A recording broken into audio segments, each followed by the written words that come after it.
Oh, like halfsies? There's enough light in the window. There is.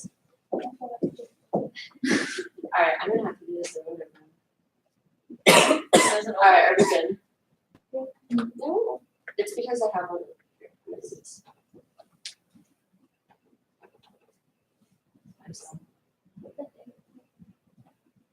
Why did you just turn off entirely? I'm so No, it's sorry. the one with it on, it's just not showing anything.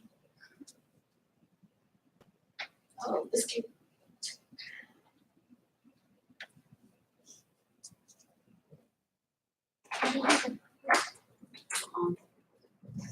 I know.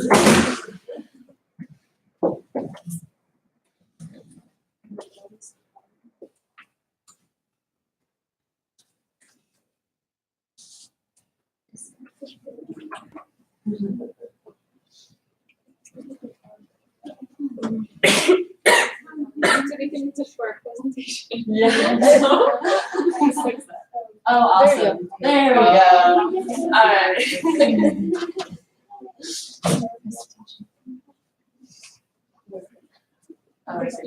Okay, very good. Alright guys, thanks for your patience. Sorry that it took so long. I'm just gonna get through this real fast. I know we haven't met in a month, so I don't want to throw too much at you guys today.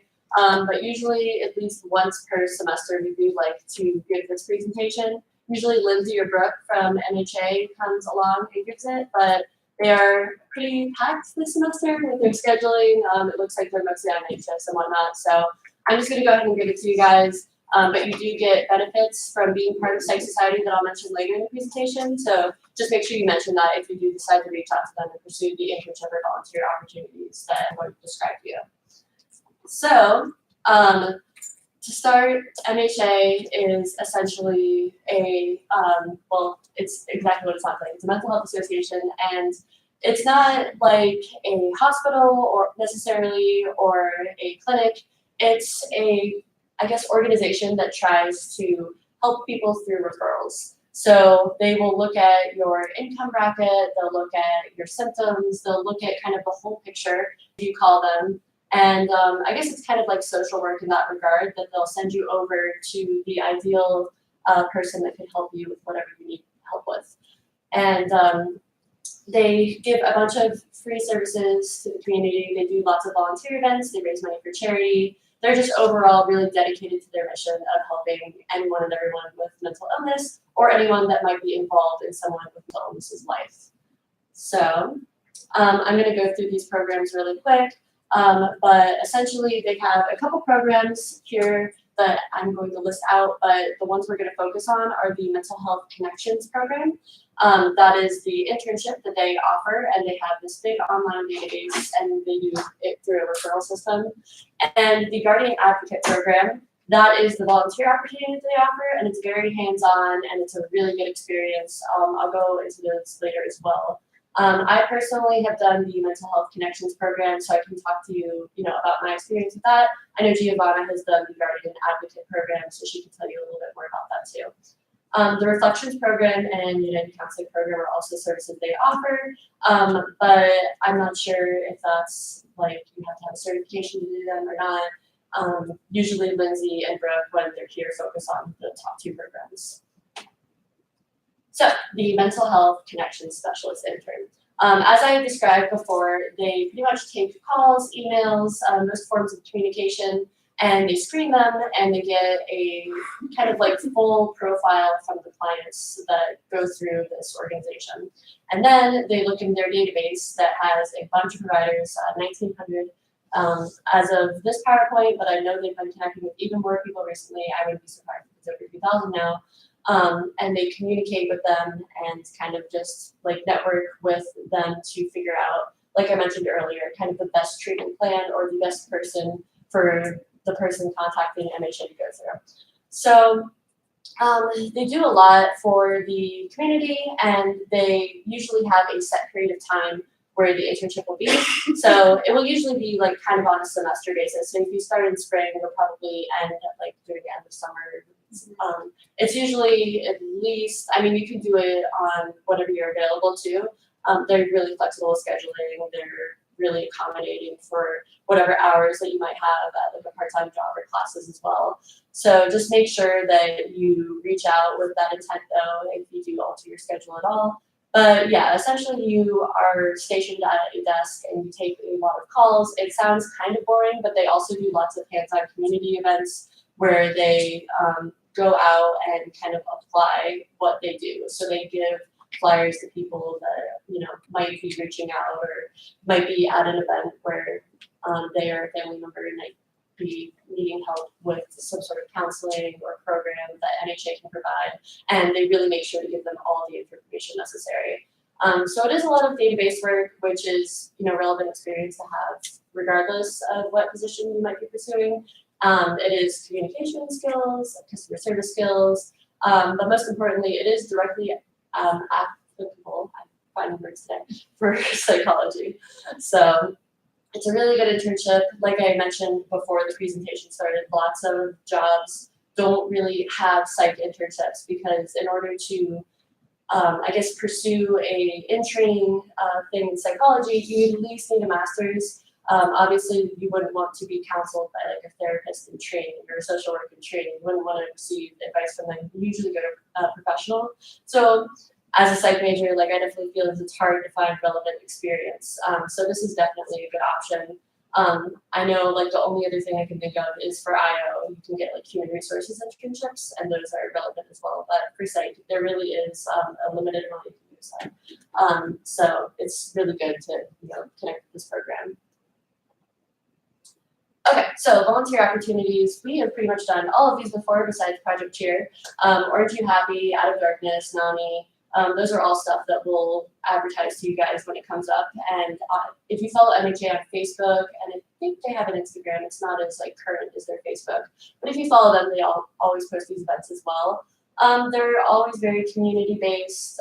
I know a couple of you guys have gone to Orange You Happy. A couple of you have shown me that you went to the Out of Darkness walk. So those are just always really awesome, and like I said, they do a lot to kind of give back to the psych programs. Okay, in addition to the volunteer opportunities, they also do a bunch of workshops. Orange You Happy is both a volunteer and workshop because obviously if you guys have done the workshop before the prep day, you go in and then you make all of the oranges and stuff to hand out as affirmations, and then you're doing an applied thing too where you're actually handing them out to people. But other than that, these are just, I would say, relevant based on your interests. Like Reflections of Trauma, it can get very deep and very personal. I've gone to one before and I was like, oh my god, like I don't know if I can go to that again. But yeah, if you're interested in that sort of thing, like I guess like any clinical issues or just like heavy mental illness, if you have like the empathetic side and you want to be a counselor or a clinician or a social worker or anything like that, you'll probably be hearing a lot of these stories, so it's a good experience trying to like get your foot in the door and realize what it's all about, that culture and community. Okay, the next one is Guardian Advocate, which is much more, I guess, hands-on, I think, than the Mental Health Connections internship. What Guardian Advocates do is if there's someone that has been Baker Acted, you kind of serve as their temporary guardian, from what I understand, and you just make sure that wherever they got placed, whatever facility that they're in, that they're being treated fairly, and they're getting the attention and the items that they need. Obviously, being grafted is a very rough experience to go through. So that's essentially what a guardian advocate does. You function as someone's temporary guardian. It is a lot. I definitely, unlike the Health Connections internship, which is kind of flexible with your time, this I would say is a little bit more demanding of your time just because you need to make sure that you're there for whoever you are mentoring or serving as their temporary guardian. So a little bit more on that. Like I mentioned, it's temporary guardianship, and when they are involuntarily hospitalized, you just serve as a volunteer, kind of there for them. it's a really emotional experience from what I've heard from the people that did it. Like I said, I didn't do it myself. I only did the connection specialist internship. But I assume, you know, you're spending all this time with this person that's in need and you're giving them help. Obviously, there's a bonding element to that. And it's just a really good experience overall. I don't really know of anything else like this. Yeah, go ahead. Do you also, as a guardian advocate, you have to give like approve or deny like medications that are prescribed to the client? Yes. Yeah. So you have to do your research. They'll call you. They'll call you to approve the medication. Your best bet is to say, you know, I'll call you back later. It's best to do some research on it because there are instances where you approve the medication and then they end up being allergic to it. So it does kind of fall back on you, but not too much because they know that we don't study medicine. So we all can't possibly know. But it's best to do your research and to know their history and know what they're allergic of, and then they will keep calling until you approve their medication. Yeah, so you're really in charge of the like making sure that they're being like well cared for, that no one's, you know, taking advantage of them. You also have to make sure, again, with the medicine, you work with the treatment team. Basically, you work with the treatment team, the nurse, everyone. There are many times that you're gonna have to be alone with them, so that part you have to really make sure if you're okay with that. I never was. I had to be with a nurse at all times, just not to like, well, means me. If they're at a But like, you have to be careful as a woman there. It's just because it's just, you know, they're sick, you know, so you have to like, you just have to be very cautious. So that's why from a lot of people I've told here, if you really want to go into, let's say, forensics or clinical, like I would say put yourself in that position and truly see if that's what you want to do. Because I was debating whether or not I wanted to do it after I got out of it. Like you said, it's like a very, very life-changing experience. But you get to work with them. You get to, you're able to, because, you know, it's one thing to learn about schizophrenia and, you know, psychosis, but then when you're actually in front of someone who's bipolar or schizophrenic, like it changes everything. So it's a really great experience, and it's amazing to have on your resume, because if you're interested in clinical psychology, counseling, like, no, for someone to see that you were around those types of patients and in that setting, especially because you have to go to court as well.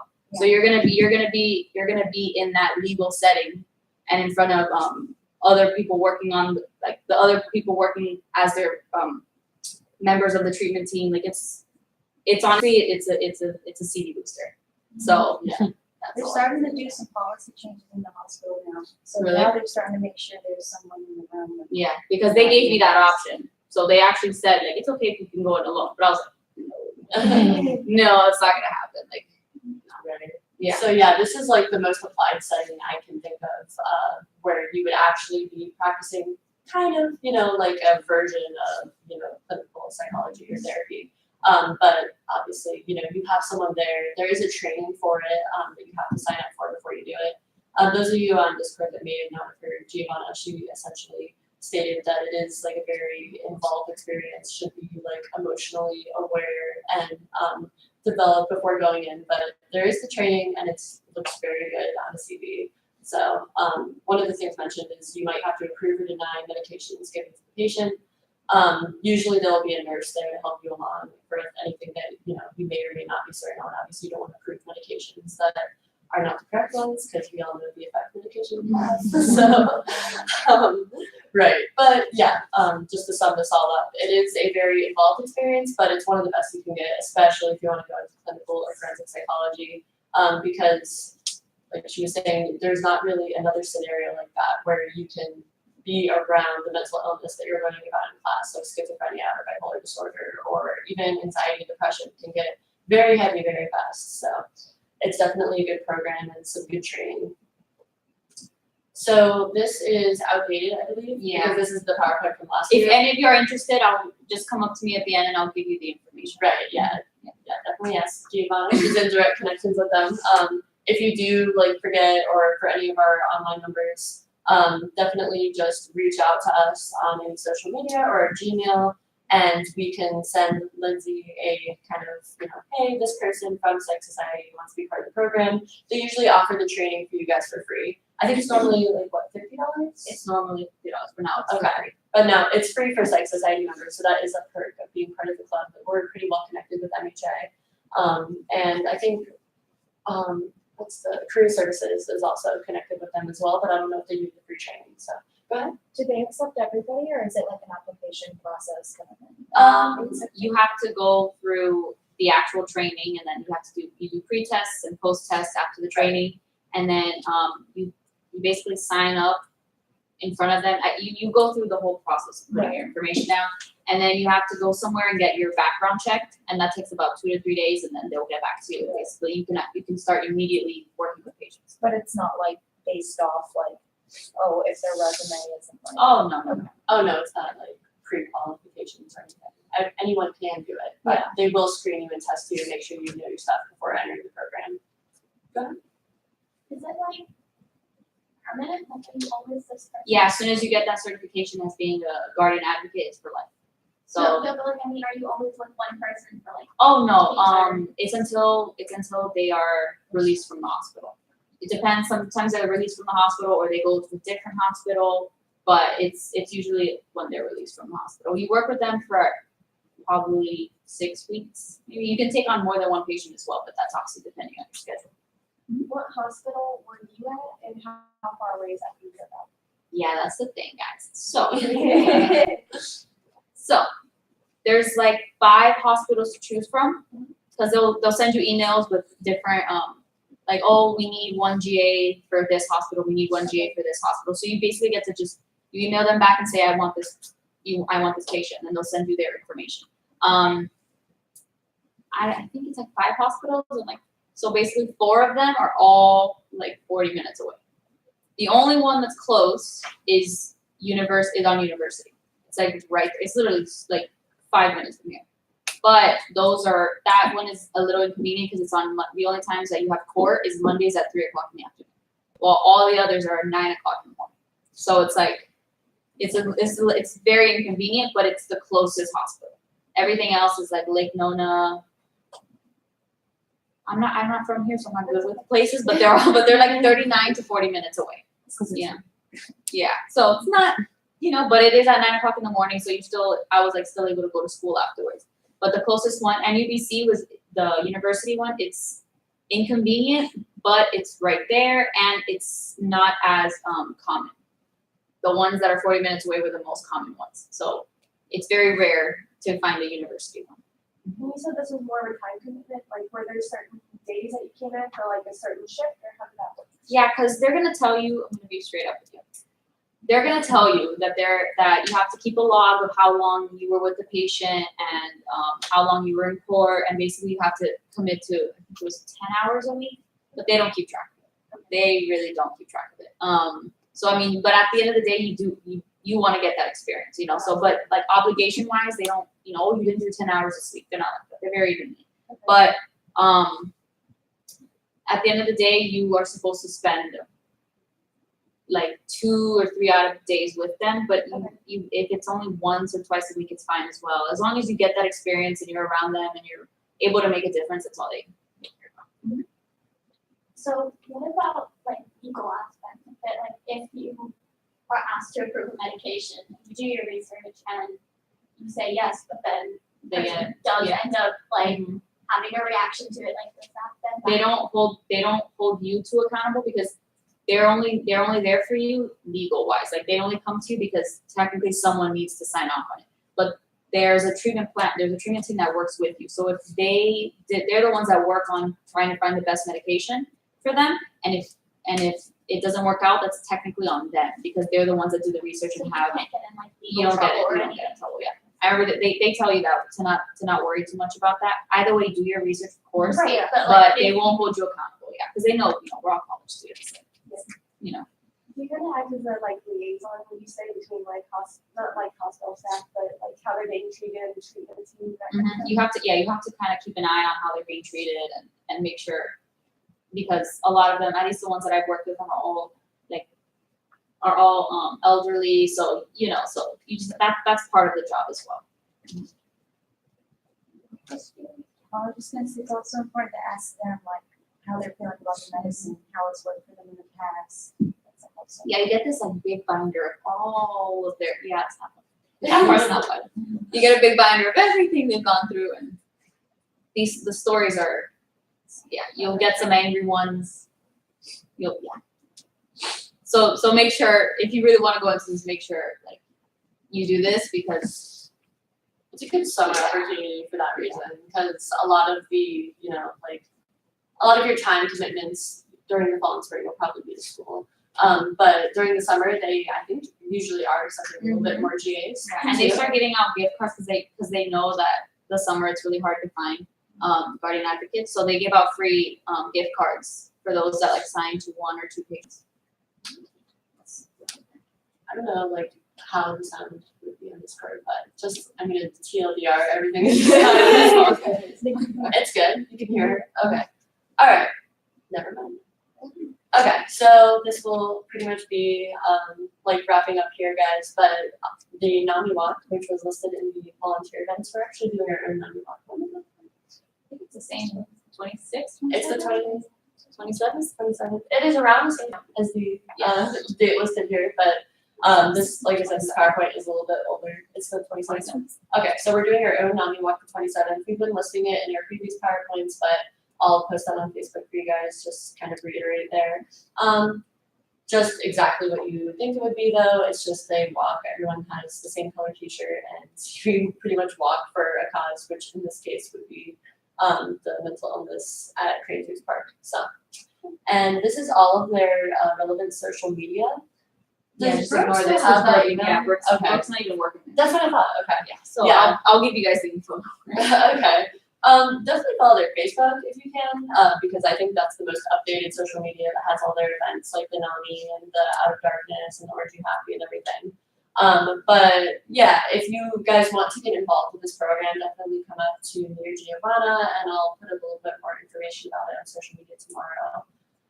Is there any more questions about this program? No, we're good. All right, well, that is what we had today for you guys. Just wanted to let you guys know about this program, so we will now end.